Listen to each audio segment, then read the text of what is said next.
giving us good tree. Oh yeah, I'm in and Cape good, Cod now. Last time we talked, you are? I keep just moving around. That's good. That's great. How's Cape Cod? The weather looks balmy. I don't know. It looks beautiful. It's beautiful. It was sunny all day. I went swimming and laid out in the sun. Like in a lake, in like a natural. No, in a pool. But Okay. yesterday I went into a bay and gorgeous. swam in actual ocean water. It's gorgeous. It's gorgeous to swim in a bay. I just, you know what it was? I had been in Brooklyn for like 2.5 months, I don't know, and I just needed to get away. I hear you. Okay, so this happened really serendipitously. So this was so impromptu. This morning, I had a tarot reading with someone in India. Oh, wow. And then I realized, I was like, today's the day that I'm talking to you. And I'm like, that is so serendipitous. Tell me about your tarot reading. It was amazing. It's my friend Mona May, okay, who's a costume designer, who you would love her. She's a legendary costume designer. She designed the costumes for Clueless. Oh, wow. And like Romeo and Michelle's high school reunion and like Santa Clarita Diet. She did a lot of like Drew Barrymore stuff. Anyway, Mona connected me with her friend Shruti in Goa. Okay. And we had this like impromptu tarot reading, and it was pretty amazing. She was awesome. Great. And I loved her as a person. I loved her personality too. So it was great, but it made me think of you. I was like, what was sort of the feeling of the reading?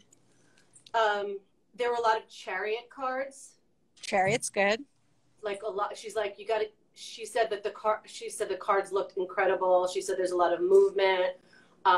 She said I had a Queen of Autumn card. Do you know that card? She said she was using a fairy deck. Oh, I'm very classic. Okay, she said she was using a fairy deck. So anyway, the cards were really, really good. And then the other thing I wanted to tell you was that I bought your vessels. I bought, like, after we did our podcast, I bought the vessel earring in silver. Oh, really? Yeah. On Moda? On Moda. Oh, that's so nice. Thank you. Yeah, I wanted to do that. That's so wonderful. Those are good. Of course, they're really good. But we talked about the vessels. We talked about. I love the earrings you're wearing right now. Oh, thank you. You and her. If you don't know her already, Asa Jewelry. Oh, she's a super old friend of mine. Randy. I was like, yeah. We actually lived on the same block as each other for a couple of years. I bet she's the best. She's in Mexico right now. She was wondering, like, where'd she go? She's in Mexico. That's good. I think she left like on a trip to Mexico right before all this stuff happened, and then she got kind of stuck there. Oh, well, listen, that's fine. You know, yeah. I mean, if you're gonna be stuck anywhere, be stuck. Lean into it. Right? Yeah, she's in Salulita, so that's not a bad place to be stuck. So you guys really go way back. That's cool. Yeah, at least 10 years. Mm-hmm. I figured. Yeah, but I love her work. Those did look very familiar to me. They're great. Yeah, I saw these somewhere really random, and I was like, I need to buy these right now. And I was like, I'm calling you like right after this. I tend to get that way with jewelry, though. Like you and I had this podcast conversation. I was like, I need the vessels now. So I bought the silver earring, and I bought the gold necklace. Oh, awesome! And I noticed I'm wearing the silver one right now. I know. I noticed the silver one was sold out. I wanted the silver. It was sold out? It was sold. I couldn't find it when I was on Moda. Oh, maybe they just don't offer it on there. I thought they did, but anyway, I realized that I have a really good gold necklace to pair the gold vessel with. I'm wearing it in silver, but to be honest, I prefer it in gold. You do? This was just one I think I had told you on our podcast, or maybe I didn't. I was working on this one in the studio, and I got a little too like overzealous, and I punctured a hole in it. So I was like, I guess I own this one now. Oh, you punctured a hole in it. Well, yeah, I don't know if you can like. No, but guys, show everyone this necklace. It's so fantastic. Explain the meaning of the vessels and the. Well, hold on, let me take it off because I feel like I'm just like sticking my face into the A little bit, but people, You know, like, that's hi, good. everyone, look at my pores. You're getting up close and personal with fans. Yeah. I don't know. For me, this was just really about like femininity and there it is, and abundance. And I was feeling, we were looking at the like art and artifacts from the Mediterranean at that time. So for me, I was very inspired by sort of this classic vessel shape and sort of the idea of like your cup overflowing and you know, your vessel being full, and you know, sort of how it feels so feminine. The shape of it feels so much like a woman's body in a lot of ways. Yes. And the scale is really and lovely. It's really light. But so anyway, I made this one too light. I like was thinning it out, and I poked this hole in it, and then it doesn't. You can't see it. We can't. Oh, I see it a little bit. It's got a little glare to it, but you can't. It's got a hole in it. Anyway, so I own this. So that's why I have the silver one, but I'm going to get a gold one as soon as they come out. They're still in production. Good. So I made a good choice with the gold. We Yeah, actually got a question. We got a question about your piercing collection, which we'll get to in a little bit. But we have some very varied questions for you. Okay. Which I love. I love a varied. The first one, the first one's from Jen, who asks, "How did you get into astrology and tarot?" So when I was a kid, my mom sent me, or decided she was going to send me to summer camp in Georgia. She like really just needed to get rid of me and my brother. She was a single mom. Leading up to this, my mom had been very, very into the mystic arts. There's this town in Florida where I grew up called Casadega, and it's the psychic capital of the world. And they even have a psychic university there. And it's just outside Orlando. So we would go to Disneyland every year as a kid. And for one day of the trip, she would always go to Casadega and have her cards done and her tea leaves read and do the whole thing. So it was always on my radar, but I was too young to fully understand it. And then I guess when I was 13 or 14, my mom decided she was going to send me to camp. And so I was like not stoked on it. I was like kind of anxious to be away from home for 8 weeks.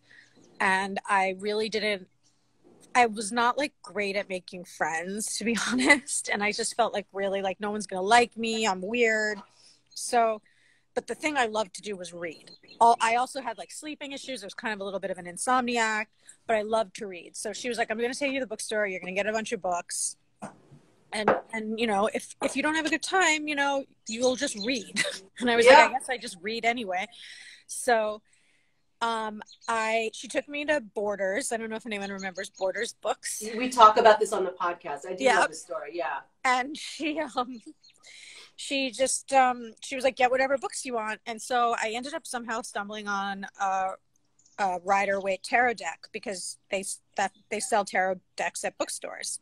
So I asked my mom if I could get it, and she was like, of course, you might want to get a book to help you with it. So I did. I got the book and I got the deck, and I basically spent the first couple of weeks of summer camp practicing reading tarot on all these girls in my bunk, like in the middle of the night with flashlights, and just reading and learning and practicing. And that's sort of how it started. I started out and it helped me to make friends, and it was something interesting, and it was something fun to do. And, you know, I think that when it also sort of, it seems to me like it solidified itself in at a very important time, in like a very pivotal time in your life. So I felt like it just instantly took on a really, I don't know, it's just like an important role. I think like I felt really alone at that time, and I felt like I was not so good at making friends. And so for me, it was like a really vital thing that I found. It was almost like it found me. Like I was at this bookstore. It could have been anything, you know, but that was the thing I gravitated to, you know. Amazing. Carlo is asking, my friend Carlo, do you make mood boards, and what do they look like? Yes, I used to make. Your book is right here somewhere. And nice. It's all you posted one of my mood boards on Instagram today. Yeah, we posted one of them on Instagram. If you see crazy mood boards, and they were huge and they would take up so much space. And I used to have like a thing where I didn't want to take the mood boards apart at the end of each season, and I wanted to keep them hanging up. So in our old office, the walls were just covered in these mood boards. And I didn't like using like foam core or anything like that. I was like very particular. It had to be homosote. I don't know if you're familiar with that is. It had to be homosote wrapped in linen. And it was like a pain in the ass because every season my team would be like, we have to get more homosote and linen because Pam won't take apart the old mood boards. She wants to keep every single one. At a certain point, it became hard. And we started to take them down and like keep like each season like saved in a binder so that we could create a new one. But like there was like one that I loved so much I brought it home and hung it in my house for a while. So where are they now? There's only one left and it's in your house? No, now we have them all like archived. So like every season we create one and then it goes into like a binder so that we're not like just covering the walls in mood boards and having to make more every season because that's kind of wasteful too. Yeah. I just like how they look. And a lot of them are in the book, the Pamela Love book. Yes, so, which is beautiful. Which actually, guys, we've linked to Pamela's book in the show notes for the podcast, so you'll be able to shop that there. Awesome. Yeah, it's so funny though. A book is such a funny thing because the book came out at a very particular time, and now there's like so many things I wish were in the book that weren't in the book. You know. Yeah, but you're gonna maybe do another book at some point. Hopefully one day. I think I want to like wait a bit till we have enough you know, beautiful imagery to make it worth enough compiled inspiration for totally Diane, what have been your favorite pieces over the years? Do you have a few that stand out? Well, I always wear my little I don't know if can you see these things when I show them of course to you? Yeah, we can see them. I always wear my little serpent ring and my double snake ring, which is one of the first pieces we ever created. So these are like very symbolic to me because they're from very early on, but there's certain pieces that I created early on that didn't really like stand the test of time for me personally. But then there's other pieces that I created early on that I still wear every day. So I think for me, the pieces that have like lasted for that long, you know, for like 12, 13 years for me are really special. But I always have like a flavor of the month, you know, like right now it's the vessel. Yeah. And I love the fish too, the Aegean pendant. The fish, the Aegean pendant, because I'm Pisces, so I like a fish moment, you know. Yeah, and it's fish moment's a good summer moment too. I like that for summer. Totally. Right. Mm-hmm. Fiona, my friend, which jewelry category do you personally like the most? I think meaning like, is it rings? Is it necklaces? Is it earrings? It's earrings for sure. They're the most fun to design. But I don't know if I told you this on the podcast. Like, I can't really wear big earrings, unfortunately. No, you didn't tell me this. I don't think we touched on that. So when I was young.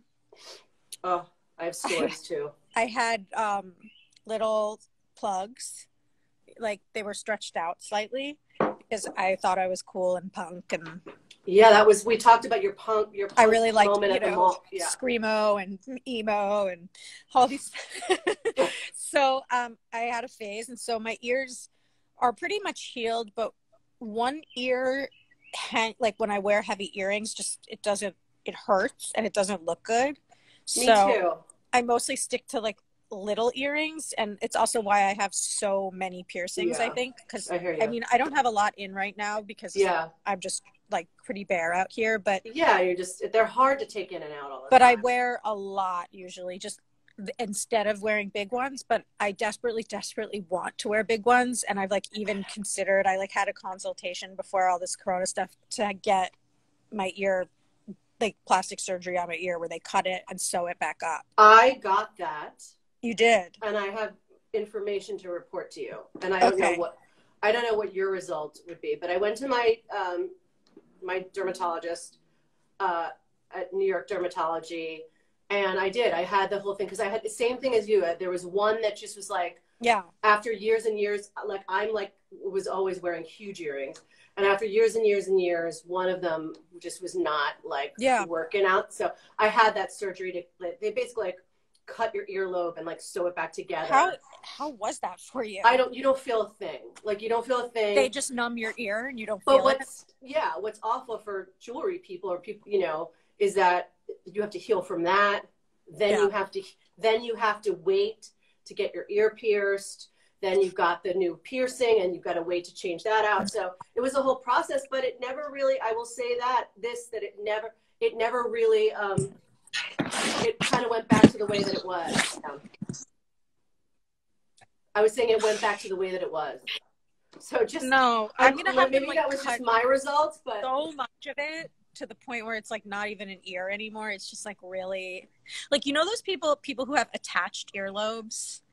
Do you know this? Yes. Like you either my have college roommate was like that. You know what? You either have an attached earlobe or you have a separated earlobe. I'm so jealous of people with attached earlobes because they can wear such heavy earrings. Right. I never really thought about that before. And it doesn't really, I don't know. So I just kind of want him to give me attached earlobes because it's my favorite thing to design. I love designing big earrings and they're not even heavy. They're just too heavy for like the situation I'm dealing with. The post-emo ear situation. So, post-ears. Nina wants to know if you would ever do a clothing line or a home collection. No on the clothing. I think we have enough of it. There are some things in home I would really love to do. And, you know, especially things in the metal category. Like I'd love to do silverware. And yeah, I mean, perfect and for you. Candle holders and napkin rings, just like ways to sort of take what I do in metal and make it applicable to home. I think that's always been a dream for me. Okay, so great. Yeah. And even like, I really want to do faucets and light fixtures. Oh, home in that way. Yeah. Fixtures would be amazing. Drawer pulls. Wow. You know, any of that stuff. Okay, the next one is from Sheila. Whose style do you admire? Whose style do I admire? Yeah. Is there Johnny Cash? Yeah. I'm sure. I feel like a lot of the style I admire is men. It seems to be that, you know. I don't know what that's about. It's, you know, it's like such a simple question, but it seems like when you're like put on the spot, it's like not so easy. It's like more movie characters, you know, things like that. Yes, we talk a lot about that on the podcast. Actually, we talk about how film has really influenced you in a lot of different ways. Totally. And we actually link to some of those films in the show notes as well. Some of the ones that that's so cool. Yeah. Well, definitely Great Expectations. We talked about a lot. I mean, yeah, the two of us talked about Great Expectations, and it sprung from our conversation about Francesco Clemente, who. But it was also so weird because I had just watched that movie for the first time in like 20 years, or however it's been since that came out. Since I was and so you worked for the painter, who's prolific painter, like we said today in our post, whose art is seen all over that film. We're talking about the remake with Ethan Hawke and Gwyneth Paltrow, and it's an Alfonso Cuarón film, and it's just beautiful, and everything about it is beautiful. So the production quality. So, which jewelry designers do you like and admire, and why? Any classics maybe that you look at from time to time?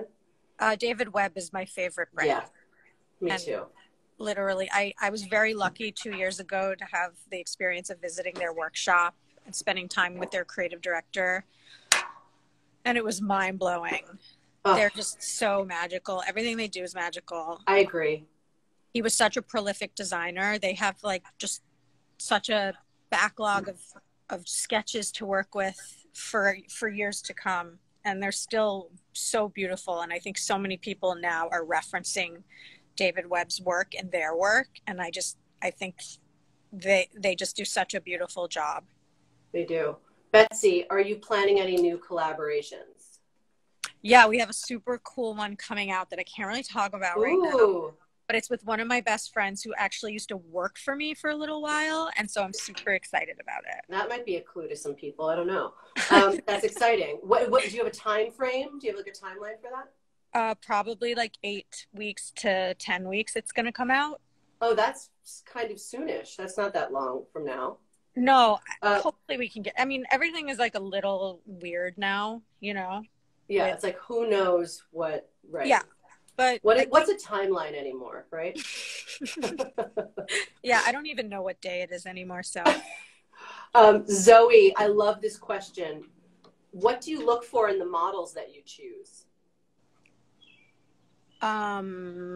Is there a vein that sort of runs through their look, or do they have to put a piece on for you to go, oh, that she would be great for that? Like, how does that work for you? I don't know if that there's like I mean, there was like a weird period where I was only shooting redheads for some reason. I love redheads. And then I went through a phase where I was only shooting Indian women because I just think Indian women are just so beautiful. Like like every time I'm like in love with the look of a woman, she ends up being from India. So there were like coincidences like that, but I don't think that I'm like looking for any specific thing or how do I choose them. Just, you know, I don't know who really speaks to me in that given time, which is evolving and depends on the collection too. Like who feels like the collection. I love Lindsay Wixon. Oh yeah, she's so fun. I did a really great. nice shoot with Lindsay. Yeah, she was like the first face of our fine jewelry. She's really great, incredible, and like super unique looking. Oh, our friend Josh Little is asking, when did you realize that you had made it as a jewelry designer? Well, Josh, we actually talk a little bit about that on the podcast, I think, but do you want to recap? I would say I still don't know. You know, I think you talked about a Zach Posen show. Oh, I think you were saying that you were like time. asking what was like my favorite moment. No, like when you first realized like this is something and this is. Yeah, that Zach Posen show was really cool when we did all the jewelry for his runway show. It was a super incredible moment, and he really, really embraced me and what I was doing. So it wasn't like, you know, when you do the jewelry for a show, sometimes it's like you create all this work and then you get to the show and you're so excited to see your work, and like the stylist ends up only selecting like 2 pieces, and so you've created all this work and then you get to the runway show and you see almost nothing. With Zach, it was like the opposite. Alex White called me like 3 days before the show and was like, I'd feel very comfortable to get twice as much jewelry as what I love this here. Story. And so like we like tried to figure out how in like 3 days to like make all of this ridiculous, and the stuff was crazy. It was like ridiculous headpieces, crazy belts, just like insane earrings. Everything was so over the top, and every single thing got worn. And it was just such a magical show. It was so beautiful. And the jewelry was literally crazy. Love it. Still one of my favorite things. Love it. David, sorry, I'm skipping over one. Pearl is asking, what music do you listen to while you're working? A lot of Neil Young. I go through weird phases where I have to listen to At the Drive-In, which is, I don't know what that's about. Right. Fiona Apple. I'm trying to get into the new album.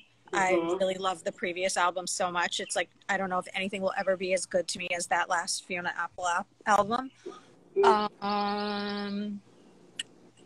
We can link to those in the show notes too for people. Neil for sure. You know. Okay. Neil's a go-to. A lot of Paul Simon, actually. Graceland. It's one of my favorite albums. Yeah. It's a beautiful one. Philippa, what kinds of things are inspiring you right now?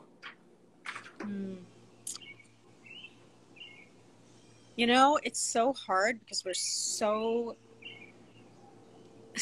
much good music out there right now. Sorry, I try not to look down because I get distracted. But yeah, there's a lot of really good music out there right now too. I love Perfume Genius. Okay. And I love Orville Peck, both new. Maggie Rogers is great. Maggie's great. But yeah, what were we talking about? The question was, what kinds of things are inspiring you right now? Maybe these last few months or. It's been a weird one. I've been definitely feeling a bit of a creative block. I don't think I create well in the pandemic. Like I told you before, I kind of shifted over to ceramics because I just felt this weird jewelry block. But luckily I have an amazing team, and the designers that work with me have been super inspiring to me, and being able to bounce ideas off other people builds the creativity in a way. But Right. I have to be honest, I've been feeling kind of blocked. Yeah, I think I think half of the people that I speak to are feeling blocked, and then the other half are not feeling blocked. It's interesting. I mean, I'm not feeling blocked in other mediums, just in jewelry. Yeah. I love this question. Rita asks. Sorry, every time my phone gets like an alert, it like bumps me off of this. Oh, really? That's so funny. Yeah, it's weird. That is weird. Rita, I love this question. Which cultures do you think have the best traditions in jewelry? Well, I love Navajo jewelry. We know that, yeah. I love Zuni micro inlay. I love Afghani jewelry, Moroccan jewelry, Indian jewelry, jewelry from the Victorian period, you know, antique European jewelry, but Italy, like old Italian pieces, you know. Yes. It's hard. I love jewelry, all of it. You do, yeah. Ancient Egyptian jewelry is a huge one for me. As far as contemporary cultures that have, like, you know, like, I don't know, Mexico, Taxco has amazing work. Yeah, the silver work there. I love that. You know, Copenhagen, you know, Danish modern silver, so beautiful. Yeah, that's a lot. It's a lot of things. That's like, I like jewelry. That's basically. You like jewelry? Yeah, I like all of it. Yeah, but there's a lot of cultural references in your jewelry, so it's good to hear about that from you. Selma, how long does it take for collections to come together, or does that always change for you? It doesn't change because we have a specific schedule that we have to be on, which I guess might change now. But it's usually like 4 months from start till when we like show the collection to stores, and then it'll be like another 2 months before it like hits our website and stores. So from start to finish, like 6 month process. 6 months. Kate, what was your favorite visual? This is interesting too. What was your favorite visual element or thing at your wedding? I was in the middle of planning mine before coronavirus hit. Oh, that really sucks. I think that happened to a lot of people, right?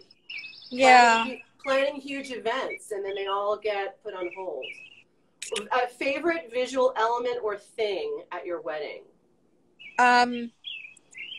Probably the Hoopa. I've seen pictures of it. It's really pretty. Yeah. If you know what a Hoopa is. Explain how it was made. I mean, what it was made of. My best friend made it out of Appalachian quilts pieced together. Oh my God. So it's super beautiful. Epic. What happened to it after the... It's in a Tupperware bin in my basement. Okay, perfect. As long as you have it. I had like dreams that it was going to become like a canopy around the bed, but then like, you know, I don't think I want that kind of crafty folksy. Although now it's really trendy. Like a lot of brands are making jackets and outerwear out of these like Appalachian quilts. I mean, I could see a headboard like I like to keep it really, I think for me, like also another part of being creative is that I need like a very clean, minimal environment to create. I used to need like stuff everywhere, and it sort of shifted for me. Now I need it to be kind of simple. That's interesting. When do you think it shifted? I'm curious about that. I don't know. Probably in my, like when I entered my 30s, you know, my 20s were like, bleh, I wanted stuff everywhere. My walls were painted black. Right. You wanted to express yourself as and much as possible. And now it's like everything's white and clean and minimal. Well, because you have a medium for it now, right? Like you have a place for all that. Like back then it was like your bedroom or something, right? Totally. Anna, how many sources do you have for your recycled materials? Sorry, I had to adjust how I was sitting. It's okay.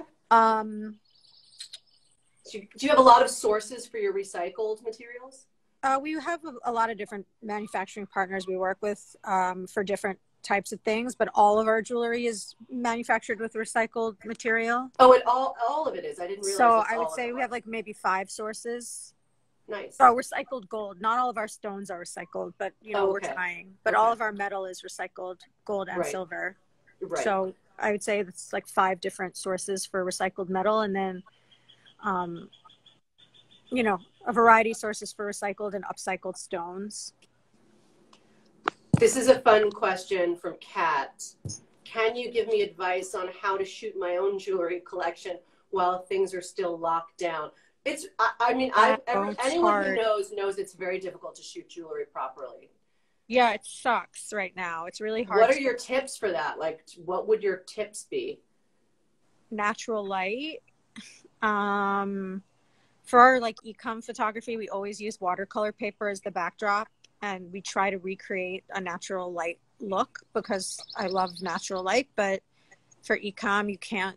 It's hard to, just know when you're going to have sun. So we try to recreate that as much as possible. Totally. Maya, what's been the hardest thing about opening a store? Probably opening it a week before the coronavirus hit. And having to close it after opening it. What was the first obstacle you faced in that endeavor? Like, what was the first thing that you had to deal with in terms of that? Well, because it was a piercing parlor, we had to figure out the logistics of that, finding a good piercer in Paris that we also felt fit the vibe of the brand. And then also, being in New York and designing a store in Paris and working with architects far away wasn't the easiest thing I'd ever done. But I think it came out really beautiful. Perfect. We talk a lot about the store in Paris on the podcast. If you want to hear more about that, there's definitely a lot more to hear about. Dawn, how did you get connected to your business partners? Through a mutual friend, actually. Or a mutual jewelry person. Yeah. Great. We have another sort of Paris related question. I like this one too, because I'm curious. Allie, where do you like to shop in Paris? The flea markets. I like old things. You're not buying anything new when you're in Paris. That's where you're focusing. Yeah, that makes sense. Yeah. They have I'm not buying a lot of new in general. Yeah. No. Is that for the same sort of time to upcycle and not and recycle? I think it's a combination. I think there's certain things you need to buy new. Like I bought a new bathing suit today online. I'm not going to buy a used bathing suit for used socks, but I like old things. I don't know. And Paris has some of the best flea markets on the globe, literally on the globe. Ella, how has your brand been doing during COVID-19? It's been challenging. All of our stores are closed. But our website has been strong, and I'm really grateful to all of our fans and followers and customers who continue to support us and help us so that we don't have to lay off any of our team. So far we've kind of kept everything the same, which has been great. Fantastic. And it really comes down to our e-commerce business right now, because we just literally don't have a wholesale business right now. That's right. That's right. We have a few, but it's not the way it normally is. So especially between that and Barney's closing, which we talked about before. We talk about that on the podcast. Yeah. Leah, describe your typical day in quarantine. You just mentioned that you have done some traveling. Now you're in Cape Cod. Well, yeah. What's a typical day for you like? Here, it's been wake up, lay in the bed for an extra 45 minutes. Good. Come downstairs, eat breakfast, sit outside. Literally, time is a weird vortex, out here. Or just hours go by.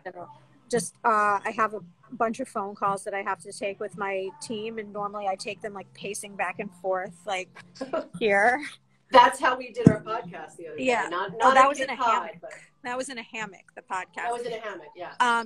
Pacing back and forth, and then just phone calls, Zoom calls. Sometimes I'll take a swim if I can, and then before you know it, it's time for dinner. It's interesting how the hours are different here. Yeah. Are different now. Feel different now. And then it's like dinner and a movie time. Oh, nice.